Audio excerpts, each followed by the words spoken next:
자산을 양도하고 양도소득세를 계산할 때 기본적으로 6%에서 45%의 단계별 누진세율 기본세율을 적용합니다.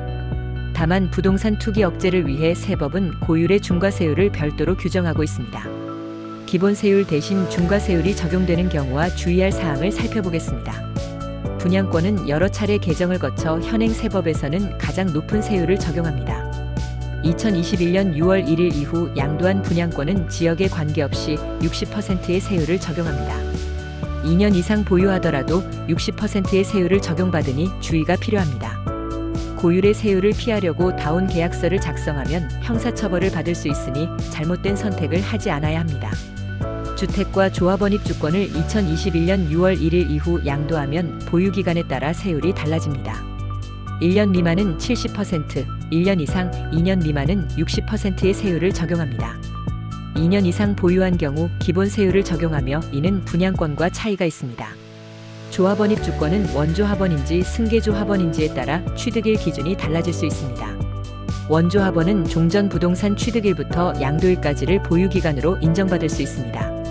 반면 승계조합원은 신규 아파트 완공일부터 보유기간을 계산합니다. 입주권 상태로 2년 이상 보유 후 양도하면 기본 세율이 적용되지만 준공 직후 양도하면 70%의 세율을 적용받을 수 있습니다. 세법을 정확히 숙지하고 양도 계획을 세워야 합니다.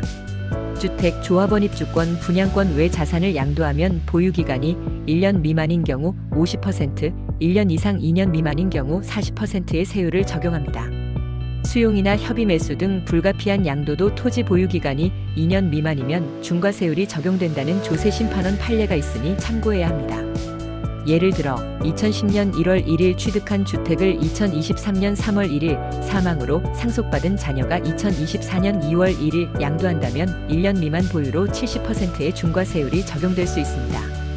그러나 소득세법 제104조에 따르면 상속받은 자산은 피상속인의 취득일을 기준으로 볼 수 있어 기본세율을 적용할 수 있습니다. 단 장기 보유 특별 공제는 해당되지 않으니 양도소득 금액 계산 시 유의해야 합니다. 단기 보유 중과 외에도 비사업용 토지는 기본세율에 10%포인트를 더한 세율로 과세합니다. 과세 표준이 8천만 원일 때 기본세율 24%로 산출한 1,400만 원에 10%를 더하는 방식이 아니라 24%에 10%포인트를 더한 34%로 계산해 약 2,200만 원의 세금을 부과합니다. 비사업용 토지의 단기양도 시 할증세율과 단기양도 세율 중 더 큰 금액으로 과세하니 신고 시 각별히 주의해야 합니다. 중과세율은 자산양도 여부를 결정하는 데 중요한 영향을 미칩니다. 지방소득세까지 포함하면 최대 77%의 세금을 부담해야 할 수 있습니다. 매매 거래 후 중과세율을 알게 되는 경우가 있으니 계약 전에 반드시 양도소득세를 검토해야 합니다. 부동산 중개인은 이러한 부분에 대한 전문성을 갖춰야 합니다. 지금까지 하우스존 부동산 신문이었습니다.